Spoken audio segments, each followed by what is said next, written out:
The glass tower of Hawthorne Industries gleamed against the city skyline, a monument of power and money.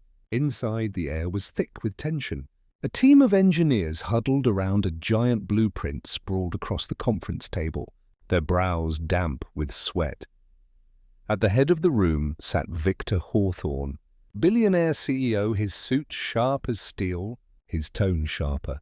He leaned back in his leather chair, smirking at the panic that unfolded before him. 3 months, he said coldly. 3 months of your brightest minds and still nothing. His voice cut through the silence. Then, with cruel amusement, he tossed a tablet across the polished table. The numbers on the screen glowed red. Fix this, and I'll hand you $100 million. Fail, and you're finished. No one spoke. The stakes were too high. The company's future hung by a thread, and Victor knew it. He thrived on their fear. By the door, unnoticed by most, stood a woman in a faded uniform, clutching her cleaning cart. Maria the maid kept her head bowed, trying not to draw attention. But her eyes lingered on the tablet, on the code that stumped the world's top engineers. She swallowed hard. She had seen those symbols before. From behind her, a quiet voice whispered, "Mama." I know what that is. It was her son, Daniel, barely 16, wiry from years of growing up without luxuries, but with a sharpness in his gaze that rivaled any scholar. He had come to walk her home, but now his eyes locked onto the glowing lines of code as if it were a puzzle made just for him. Victor's laughter echoed across the room. "What's the matter?" $100 million too much pressure for you? No one answered. But Daniel stepped forward, his voice steady despite the disbelief hanging in the air. "I can fix it." Heads whipped around. Engineers sneered. Victor froze, his smirk faltering for the first time. The room, once ruled by arrogance and silence, now belonged to a boy who had nothing to his name but a mind no one had seen coming. And in that moment, the game changed.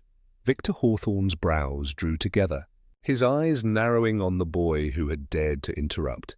"You," he said slowly, his voice thick with disbelief. "You think a janitor's kid can fix what my best-paid men cannot?" The engineers chuckled under their breath, some shaking their heads, others smirking. Daniel stood firm, unflinching under the weight of their scorn. His mother tugged at his sleeve, whispering, "Daniel, no, please." But the boy gently pulled free, his eyes locked on the glowing numbers that had reduced grown men to silence. "Give me one chance," Daniel said evenly. "If I'm wrong, I'll walk away, and you'll never hear from me again." Victor rose from his chair, the steel buckle of his belt catching the light as he leaned over the table. His voice dropped low, the smirk returning. "One chance?" Do you even know what those figures mean, boy? Daniel stepped closer, the polished floor reflecting his thin frame. "It's not just code," he said, surprising everyone. "It's layered, deliberately scrambled to make you chase the wrong patterns. Whoever wrote it was hiding something." That's why your men keep failing. The room went still. One of the engineers, a greying man with trembling fingers, looked at Daniel with dawning horror, as if he had just realized the boy was right. Victor studied him for a long, dangerous moment. Then, with a flick of his wrist, he shoved the tablet toward Daniel. "Fine," he said, his voice laced with mockery. "Show me, genius." "The room is yours." Daniel sat, the oversized leather chair nearly swallowing him. His fingers flew over the glass screen, his brow furrowed in concentration. Symbols, lines, and formulas danced under his touch. The engineers watched, a mixture of disdain and creeping awe tugging at their faces. Maria wrung her hands near the door, her heart hammering. She whispered a prayer under her breath, tears stinging her eyes. 5 minutes passed, then 10. Silence gripped the room like a vice, broken only by the rapid tapping of Daniel's hands. And then, beep. The red warnings vanished. The impossible code unraveled before their eyes, clean and flawless, exposing the answer none of the experts had even glimpsed. Victor Hawthorne leaned forward, stunned. His lips parted as he stared at the boy. The laughter was gone, the arrogance too. Daniel looked up, calm and steady. "There," he said simply. "It's done." The room erupted, gasps, mutters, the scrape of chairs. But Victor didn't move. For the first time in years, the billionaire CEO was silent, undone not by an empire or a rival, but by a maid's son. Victor's silence stretched long enough to make every man in the room uneasy. His fingers drummed once on the mahogany table, sharp as a gunshot. Then he stood, slow and deliberate, his gaze fixed on Daniel like he was studying a rare, dangerous creature. "You just did what my best men couldn't in 3 months," Victor said, his voice low and measured. A janitor's boy, cracking the code that crippled an empire. Daniel swallowed hard, but held his ground. "You said 100 million. "That was your promise!" The engineers erupted in protest. "This is absurd!" He's a child, he must have cheated." "There's no way he—" Victor silenced them with a raised hand. His eyes never left Daniel. "Do you know what you've touched, boy?" That code wasn't just numbers, it was the key to everything I own. Daniel met his gaze. "Then you should be glad I fixed it," Maria gasped, her hand flying to her mouth. She wanted to pull her son away, shield him from the fire in Victor's eyes. But Daniel sat steady, as if he'd been waiting for this moment his whole life. Finally, Victor let out a laugh, short, sharp, and unsettling. He turned to his men. "Get out, all of you!" The engineers exchanged nervous glances, but none dared argue. One by one, they filed out until only Victor, Maria, and Daniel remained in the vast, echoing room. Victor stepped closer, his shadow falling across the boy. He crouched low, their faces level now, and spoke in a tone that carried both menace and respect. "You've just changed your life forever, Daniel. The question is, will you live to enjoy it?" Maria's breath caught, and Daniel's knuckles tightened around the edge of the tablet. The billionaire CEO had made his move, but whether it meant reward or ruin was still hanging in the balance. Victor rose to his full height, towering over both mother and son. He walked back to his chair with the deliberate steps of a man who knew every heartbeat in the room belonged to him. When he sat down, he poured himself a drink, the ice clinking loud in the silence. Then finally, he spoke. "The 100 million, he paused, savoring the weight of the words. "Is yours." Maria staggered back, her hand clutching the edge of the chair. Daniel blinked in disbelief, his breath catching as though the air had been stolen from the room. Victor leaned forward, his sharp eyes narrowing. "But don't mistake this for charity. I'm not a man who throws money at fools. You've proven yourself, boy. You've proven that brilliance can come from dirt." "And brilliance like that?" He lifted his glass. "I buy. I own." Maria stepped forward, her voice trembling. "He's not for sale." "He's just a boy." Victor smirked. "That may be true. But in my world, talent is more valuable than bloodlines, than degrees, than power. Your son just walked into my empire and exposed every weakness I didn't know I had. He belongs at my side." Daniel spoke quietly, but his words cut clean through the tension. "I don't belong to anyone." Victor's glass froze halfway to his lips. He studied Daniel with a new kind of interest, not anger, but something sharper, hungrier. "You remind me of myself," he murmured. Then his smile returned, cold and razor-thin. "But even the strongest minds need protection. And in this city, without me, you and your mother wouldn't last a day." So the choice is simple. Accept my offer or learn what it means to refuse me." Maria's heart pounded. Daniel sat straighter, refusing to flinch. The boy who had grown up fixing broken things with nothing but scraps was now staring down the most dangerous man in the city. And in that silence, Maria realized the test wasn't over. It had only just begun. Rain had begun to fall the following afternoon, soft and steady, when Alexander returned once more. His guards tried to talk him out of it.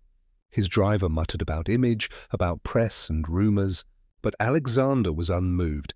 The paper, with "Someday" written on it, still burned in his pocket.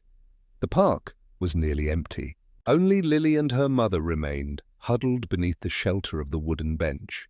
The child clutched the new lunchbox, and for the first time there were crumbs at her lips, proof that she had eaten. Her mother looked up sharply when she saw Alexander, her eyes narrowing again. "I told you, I'm not here to pity you," Alexander said quietly, rain sliding down his suit.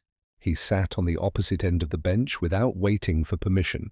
"I'm here because I forgot what it means to be human." Silence stretched. The rain filled it. Lily's mother turned her face away, but her shoulders shook faintly. "You think food and kind words will change anything? I've scrubbed floors, waited tables, worked 3 jobs. My little girl still draws meals instead of eating them." Her voice cracked. "Do you know what that shame feels like?" Alexander's throat tightened. He could have spoken about his empire, about the millions he'd donated to faceless causes, but none of that mattered here. None of it touched the rawness in her words. Instead, he reached into his wallet and pulled out a photograph, a rare one he always kept hidden. A boy, pale and thin, lying in a hospital bed, with Alexander himself much younger, sitting at the bedside. "His son, he died before his 6th birthday," Alexander whispered. His hand trembled slightly as he passed the photograph toward her. "And I was too busy to be there. Too busy chasing numbers, chasing power."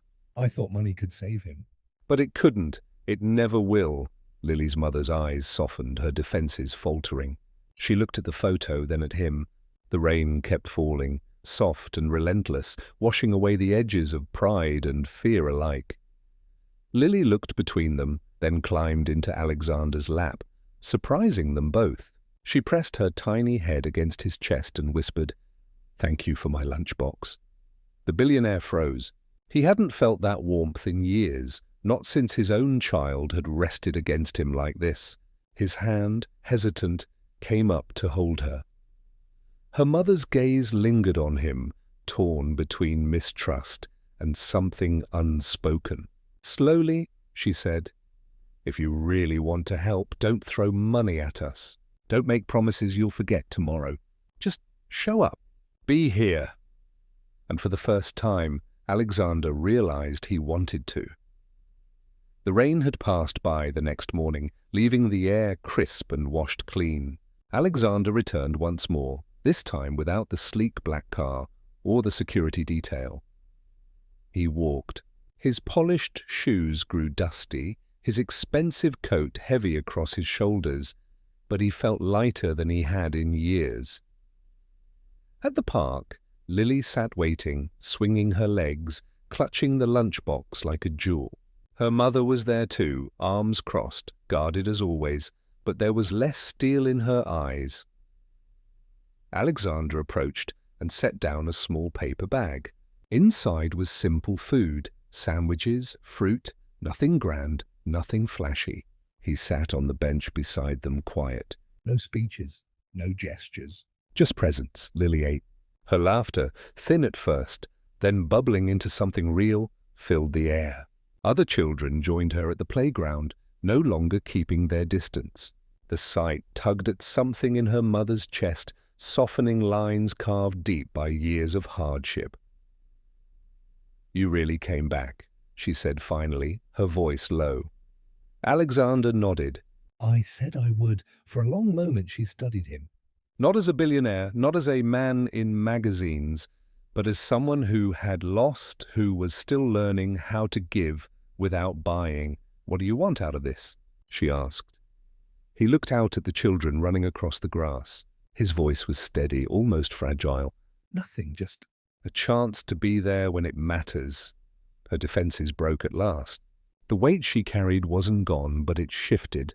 She lowered herself onto the bench beside him, the 3 of them sitting close, the city's noise distant. Lily climbed onto the space between them, placing her small hands into theirs, her eyes bright. "We can share," she said, her voice certain in a way only a child's could be. Alexander felt it then, the strange peace of being needed, not for his empire, not for his name, but for his presence. and for the first time in decades he allowed himself to simply sit, to simply belong. Years later, when people spoke of Alexander Grant, they didn't mention his skyscrapers or billion-dollar deals. They spoke of a man who could be found most afternoons at a quiet park bench, with a child's drawings in his pocket and a little girl's laughter filling the air. Because sometimes the greatest fortune isn't measured in wealth, but in the lives we choose to share it with.